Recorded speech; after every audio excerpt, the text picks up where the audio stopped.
Welcome. റഹ്മാനാണ്. Antibiotics video സീരീസിൽ നമ്മൾ 4 മരുന്നുകളെ പറ്റിയാണ് പറയാം. എല്ലാം തന്നെ പ്രോട്ടീൻ സിന്തസിസ് ഇൻഹിബിറ്റേഴ്സ് ആണ്. ആൻഡ് ഒരു മരുന്ന് അല്ലെങ്കിൽ ആദ്യത്തെ മരുന്ന് ഫ്യൂസിഡിക് ആസിഡ് ആണ്. ഫ്യൂസിഡിക് ആസിഡ് ഓർ സോഡിയം ഫ്യൂസിഡേറ്റ് ഓർ ഫ്യൂസിഡിൻ എന്ന് പറഞ്ഞാലായിരിക്കും എല്ലാവരും അറിയുക. ഫേമസ് ഓയിൻമെന്റ് ക്രീമാണ്. രണ്ടാമത്തത് മുപ്പിറോസിൻ എന്ന് പറയുന്ന മരുന്നാണ്. മുപ്പിറോസിൻ. ആൻഡ് മൂന്നാമത്തത് ഒരു ഗ്രൂപ്പാണ്. ഇതും ക്രീമാണ്. മൂന്നാമത്തെ ഗ്രൂപ്പിന്റെ പേര് പ്ലൂറോമ്യൂട്ടിലിൻസ് എന്നാണ്. പ്ലൂറോമ്യൂട്ടിലിൻസ്.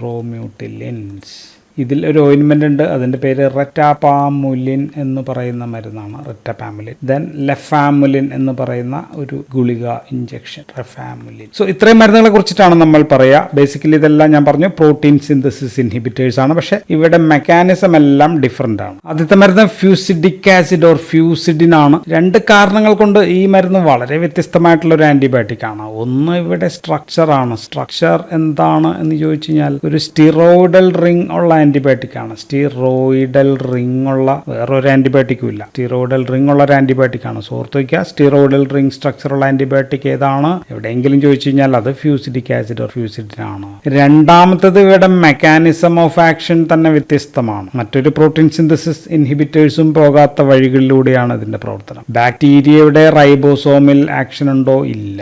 പെപ്റ്റിഡൈൽ ട്രാൻസ്ഫർ സെന്ററിൽ ആക്ഷൻ ഉണ്ടോ? ഇല്ല. അങ്ങനെയൊക്കെയാണല്ലോ പ്രോട്ടീൻ സിന്തസിസ് ഇൻഹിബിറ്റേഴ്സ് എല്ലാം ചെയ്യുന്നത്. നമ്മൾ പ്രോട്ടീൻ സിന്തസിസ് ഇൻഹിബിറ്റേഴ്സ് എന്ന് പറയുന്ന ഇൻഹിബിഷൻ അതിന്റെ വീഡിയോ നമ്മൾ ചെയ്തായിരുന്നു. അപ്പോൾ ഇതിന്റെ ആ പ്രോസസ് നമ്മൾ പറഞ്ഞായിരുന്നു. സോ ഇത് mRNA ആണെന്ന് വിചാരിക്കുക. 2 ഇല്ല, 1 ഉള്ളൂ എങ്കിലും 2 വരികയാണ്. ആൻഡ് ഇതിന്റെ പുറത്ത് റൈബോസോം 30S ഇരിക്കുന്നു, 50S ഇരിക്കുന്നു. ഇതിങ്ങനെ കോഡുകൾ വായിച്ച് ഓരോ അമിനോ ആസിഡ് എടുത്ത് പിക്ക് ചെയ്ത് ഇങ്ങനെ ഇവിടെ എത്തും. കുറച്ച് കഴിയുമ്പോൾ അല്ലെ ഇത് ഇങ്ങോട്ടേക്ക് നീങ്ങണം. ഈ ഇങ്ങോട്ടേക്ക് നീങ്ങുന്നതിനെ നമ്മൾ ട്രാൻസ് ലൊക്കേഷൻ ഓഫ് റൈബോസോംസ് എന്നാണ് പറയാം. ആൻഡ് ഇങ്ങനെ വെറുതെ പോകാൻ പറ്റില്ല. എനർജി വേണം. എനർജി ഇവിടെ GTP ആണ് എനർജി. ആൻഡ് ഈ GTP എനർജി കൊടുക്കാൻ ആര് വേണമെന്ന് വെച്ചാൽ അവിടെ ഒരു ഇലോങ്ങേഷൻ ഫാക്ടർ ഉണ്ട്. അതിന്റെ പേര് ഇലോങ്ങേഷൻ ഫാക്ടർ GTP എന്നാണ് അതിന്റെ പേര്. സോ ഇതൊരു GTPase ആണ്. ആൻഡ് ദിസ് ക്യാൻ ഹൈഡ്രോളൈസ് GTPയെ GDPയും പ്ലസ് ഒരു ഫോസ്ഫേറ്റും ആക്കി മാറ്റുന്നു. ഈ ഫോസ്ഫേറ്റ് ഉപയോഗിച്ചിട്ടാണ് റൈബോസോം ഇങ്ങനെ അങ്ങ് പോകുന്നത്. ആൻഡ് ഇതിനെയാണ് നമ്മുടെ ഫ്യൂസിഡിക് ആസിഡ് തടയുക. So ഫ്യൂസിഡിൻ ഇൻഹിബിറ്റിസ് elongation factor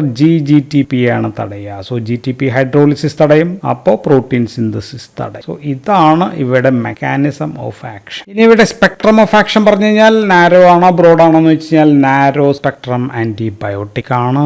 only against gram പോസിറ്റീവിനെതിരെ മാത്രമാണ് ആക്ഷൻ. സിഡൽ ആണോ സ്റ്റാറ്റിക് ആണോ?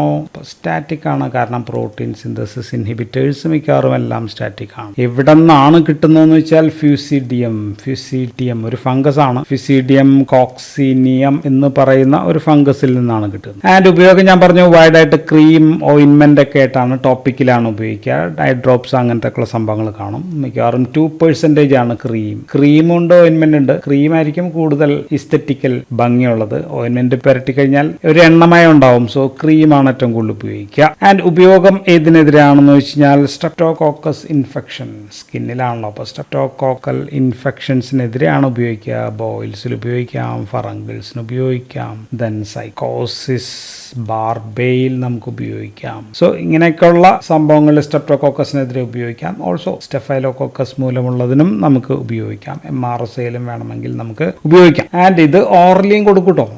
ഫ്യൂസിഡിൻ ഓറലിയും കൊടുക്കും. 500 മില്ലിഗ്രാം ഓർ 800 മില്ലിഗ്രാം TID ഒക്കെയാണ് ഡോസ്. പക്ഷെ മിൽക്ക് അത് പ്രശ്നമാണ്. ഫുഡിനൊപ്പം കഴിച്ചാൽ മിൽക്കിനൊക്കെ ഇതിന്റെ അബ്സോർഷനൊക്കെ തടയാൻ പറ്റും. ദെൻ IV ആയിട്ടുണ്ട്. IV എത്തനോളമിൻ ഫ്യൂസിഡേറ്റ് ആയിട്ടാണ് അവൈലബിൾ ആയിട്ട്. സോ ഇങ്ങനെയൊക്കെ ഉപയോഗിക്കുന്നുണ്ട്. പക്ഷെ ഏറ്റവും ഫേമസ് ഫ്യൂസിഡിൻ എന്ന് കേൾക്കുമ്പോൾ തന്നെ ഫ്യൂസിഡിൻ ക്രീമാണ് നമ്മുടെ മനസ്സിൽ ഓർമ്മ വരിക. അടുത്ത മരുന്ന് മുപ്പിറോസിൻ ആണ്. മുപ്പിറോസിൻ ഓൾസോ ക്രീം ഓയിൻമെന്റ് ഒക്കെ ആയിട്ട് ഉപയോഗിക്കുന്ന മരുന്നാണ്. പ്രോട്ടീൻ സിന്തസിസ് ഇൻഹിബിറ്റർ ആണ്. ആൻഡ് ഇത് നാച്ചുറൽ ആണ്. പ്രകൃതിയിൽ നിന്ന് കിട്ടുന്ന സാധനമാണ്. ആന്റിബയോട്ടിക് ആണ്. And it's A mixture. പലതരം സംഭവങ്ങളുടെ മിക്സർ ആണ്. അതിനകത്തുള്ളത് സ്യൂഡോമോണിക് ആസിഡ് ആണ്. സ്യൂഡോമോണിക് ആസിഡിന്റെ മിക്സർ ആണ്. പ്രധാനമായിട്ടും A ആണ് കൂടുതലുള്ളത്. ആൻഡ് ലഭിക്കുന്നത് അപ്പോൾ സ്യൂഡോമോണിക് സ്യൂഡോമോണാസ് ഫ്ലൂറസൻസ് എന്ന് പറയുന്ന സംഭവത്തിൽ നിന്ന് 1987 മുതൽ സംഭവം ലഭ്യമാണ്. ആൻഡ് ഇത് ഗ്രാം പോസിറ്റീവിനെതിരെയാണ്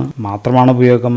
ബാക്ടീരിയ സ്റ്റാറ്റിക് ആണോ സിഡൽ ആണോ എന്ന് വെച്ചാൽ ഇത് കുറച്ച് സിഡൽ ആണ്. ആൻഡ് ഉപയോഗിക്കുന്നത് ടോപ്പിക്കൽ 2% ക്രീമായിട്ടാണ് ഉപയോഗിക്കുന്നത് ആർക്കെതിരെയാണെന്ന് വെച്ച് കഴിഞ്ഞാൽ സ്ട്രെപ്റ്റോകോക്കസിനെതിരെയും സ്റ്റെഫൈലോകോക്കസിനെതിരെയും സ്ട്രെപ്റ്റോകോക്കസ് എന്ന് പറയുമ്പോൾ MRSAയിലും ഒക്കെ ഉപയോഗിക്കാം. പിന്നെ മൂക്കിൽ ഒഴിക്കുന്ന ഒരു പരിപാടി ഉണ്ട്, അത് ഇൻട്രാനേസൽ ആണ്. ഇൻട്രാനേസൽ ആസ് 2% നമ്മൾ ഉപയോഗിക്കുന്നത് ഈ സ്റ്റെഫൈലോകോക്കസ് അത് നെയ്സൽ കോളനൈസേഷൻ ആണ്, മൂക്കിനകത്ത് കുറെ നാൾ ഇങ്ങനെ വളരാം. അപ്പൊ അതിനെതിരെ നമ്മൾ ഉപയോഗിക്കുന്ന മരുന്ന്. ആൻഡ് ഈ മുപ്പറോസിന്റെ മെക്കാനിസം ഓഫ് ആക്ഷൻ വളരെ വ്യത്യസ്തമാണ്. ഇതും വളരെ വ്യത്യസ്തമായ റൂട്ടിലൂടെ സഞ്ചരിക്കുന്ന ഒരു ആന്റിബയോട്ടിക് ആണ്. ആൻഡ് ഇത് ചെയ്യുന്നത് ബാക്ടീരിയയുടെ അകത്തുള്ള ഐസോല്യൂസൈൽ tRNA സിന്തറ്റേസ് എന്ന് പറയുന്ന എൻസൈമിനെ തടയലാണ് ഇതിന്റെ ജോലി. അപ്പൊ ഇതിന്റെ mechanism action is isoleucyl tRNA synthase. അതിനെ തടയലാണ് ഈ എൻസൈം. അപ്പൊ ഇതിനെ തടഞ്ഞാൽ എന്ത് സംഭവിക്കാന്ന് വെച്ച് കഴിഞ്ഞാൽ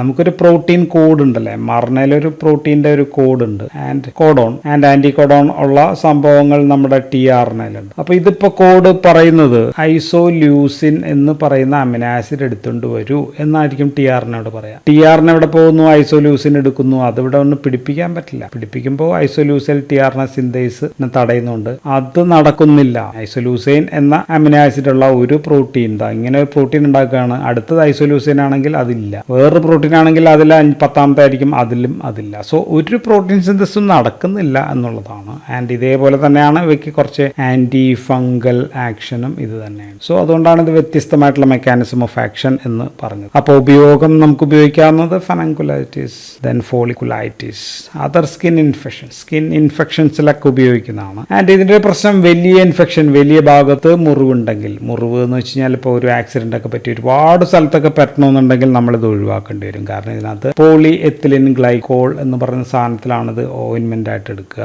സോ അതിങ്ങനെ പറ്റിക്കഴിഞ്ഞാൽ അത് ശരീരത്തിലൂടെ അബ്സോർബ് ചെയ്തിട്ട് അത് കിഡ്നി ഫെയിലിയർ ഒക്കെ ഉണ്ടാക്കാം, റീനൽ ഫെയിലിയർ ഒക്കെ ഉണ്ടാക്കാം. സോ അതൊന്ന് സൂക്ഷിക്കേണ്ട ആവശ്യമുണ്ട്. സോ ചെറിയ വൂണ്ടിനൊക്കെ ആയിരിക്കും ഇത് കൂടുതലായിട്ട് ഉപയോഗിക്കുക. വലിയ വൂണ്ടിനൊക്കെ നമ്മൾ വേറെ ഓയിൻമെന്റുകൾ നമ്മൾ ഓൾറെഡി പറഞ്ഞു, ചില അതൊക്കെ ആയിരിക്കും നമ്മൾ കൂടുതൽ പ്രിഫർ ചെയ്യുക. ഇനി അടുത്ത ഗ്രൂപ്പ് മരുന്ന് പ്ലൂറോമ്യൂട്ടിലിൻസ് ആണ്. നമ്മൾ പറഞ്ഞു പ്ലൂറോമ്യൂട്ടിലിൻസ് ആണ് എന്ന് നമ്മൾ പറഞ്ഞു. ആൻഡ് ഇതൊരു ഫംഗസിൽ നിന്ന് കിട്ടുന്നതാണ്. അതിന്റെ പേര് ക്ലിറ്റോപിലസ്.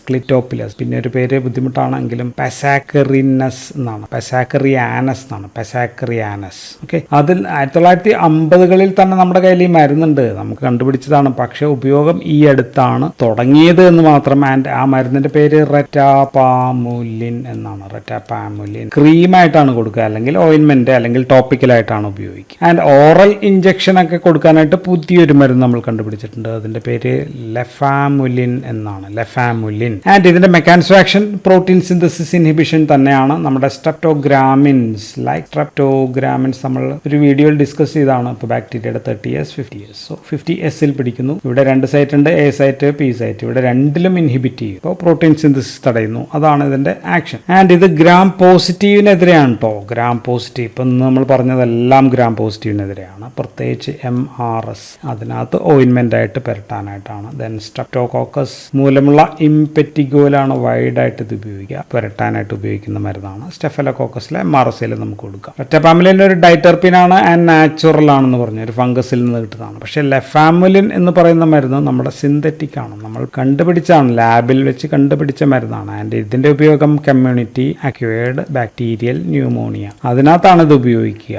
And also this is gram positive തന്നെയാണ് എന്ന് പറഞ്ഞാൽ എല്ലാം ഗ്രാം പോസിറ്റീവാണ്. ആൻഡ് ഉപയോഗിക്കുന്നത് സ്ട്രെപ്റ്റോകോക്കസിന്റെ വിരിഡൻസിൽ നമുക്ക് ഉപയോഗിക്കാം. സ്റ്റെഫലോകോക്കസ് ആണെങ്കിൽ MRSയിൽ കൊടുക്കാം, എൻറ്ററോകോക്കയിൽ നമുക്ക് കൊടുക്കാം, മൊറാക്സെല്ല കറ്ററാലിസിൽ നമുക്ക് ഉപയോഗിക്കാം. സോ ഇതിലൊക്കെ ഉപയോഗിക്കാം. ആൻഡ് ഓറൽ നമ്മൾ കൊടുക്കുക 600 മില്ലിഗ്രാം ആണ്, BD 2 നേരമാണ്. ഇഞ്ചക്ഷൻ ആണെങ്കിൽ വെറും 150 മില്ലിഗ്രാം മതിയാകും. ആൻഡ് ഈ മരുന്നിന്റെ ഒരു പ്രത്യേകത എന്ന് വെച്ച് കഴിഞ്ഞാൽ ദീസ് ആർ CYP3A4 ഇൻഡ്യൂസർ ആണ് എന്നുള്ളതാണ്. സോ അതുകൊണ്ട് എന്താണ് പ്രശ്നം എന്ന് വെച്ച് കഴിഞ്ഞാൽ ഡ്രഗ് ഇന്ററാക്ഷൻസ് ഇഷ്ടം പോലെ മരുന്നുകളായിട്ട് ഇന്ററാക്ട് ചെയ്യാം. ആൻഡ് പിന്നെ ഇത് ഇഞ്ചക്ഷനായിട്ട് കൊടുത്തു കഴിഞ്ഞാൽ അഡ്മിനിസ്ട്രേഷൻ സൈറ്റ് അവിടെ പ്രശ്നങ്ങൾ ഉണ്ടാകാം. ദെൻ GI ഡിസ്റ്റർബൻസസ് ഉണ്ടാകാം. അതിൽ തന്നെ ക്ലോസ്ട്രിഡിയം ഡിഫിഷ്യൽ അസോസിയേറ്റഡ് കൊളൈറ്റിസ് CDAC അങ്ങനെയുള്ള പ്രശ്നങ്ങൾ ഉണ്ടാക്കും. പിന്നെയുള്ളത് QT പ്രൊലോങ്ങേഷൻ ഉണ്ടാക്കാം ഈ മരുന്നിന്, പ്ലസ് CYP3A4 ആയിട്ടുള്ള ഇന്ററാക്ഷൻ ഉള്ളതുകൊണ്ട് അങ്ങനെയുള്ള മരുന്നുകളും കൂടുതൽ പ്രശ്നങ്ങൾ ഉണ്ടാക്കാം. ദെൻ ഈ ഗ്രൂപ്പിലെ വേറൊരു മരുന്നുണ്ട്, ടയാമുലിൻ എന്ന് പറയുന്ന മരുന്നുണ്ട്. ദെൻ പിന്നെ ഒരെണ്ണം കൂടി ഉണ്ട്, വാൽനറാമുലിൻ. ഇതൊക്കെ വെറ്റിനറി ആണ്. ഓക്കെ, അസാമുലിൻ എന്ന് പറയുന്നത് ഫാർമക്കോളജിക്കാര് CYP3A4 ഇൻഹിബിറ്റർ ആയിട്ട് ലാബിൽ യൂസ് ചെയ്യുന്ന മരുന്ന്. ഇപ്പോൾ മരുന്നായിട്ട് ഉപയോഗിക്കുന്നത് റെറ്റപാമുലിനും ലെഫാമുലിനുമാണ്. സോ അപ്പോൾ നമ്മൾ ഈ വീഡിയോയിൽ 3 ഗ്രൂപ്പ് മരുന്നുകൾ കണ്ടു. എല്ലാം തന്നെ ഗ്രാം പോസിറ്റീവിനെതിരാണ്, എല്ലാം തന്നെ പ്രോട്ടീൻ സിന്തസിസ് ഇൻഹിബിറ്റർ ആണ്. അധികവും ഇത് ക്രീം ഓയിൻമെന്റ് ആയിരുന്നു. ആൻഡ് ലെഫാമുലിൻ മാത്രമാണ് ഇഞ്ചക്ഷനോ ഓറലായിട്ട് കൊടുക്കാവുന്നത്. ഫ്യൂസിഡിനും നമുക്ക് ആവശ്യമെങ്കിൽ ഇഞ്ചക്ഷൻ കൊടുക്കാം, ഓറൽ കൊടുക്കാം. Okay, so that's all in this video. Thank you for watching.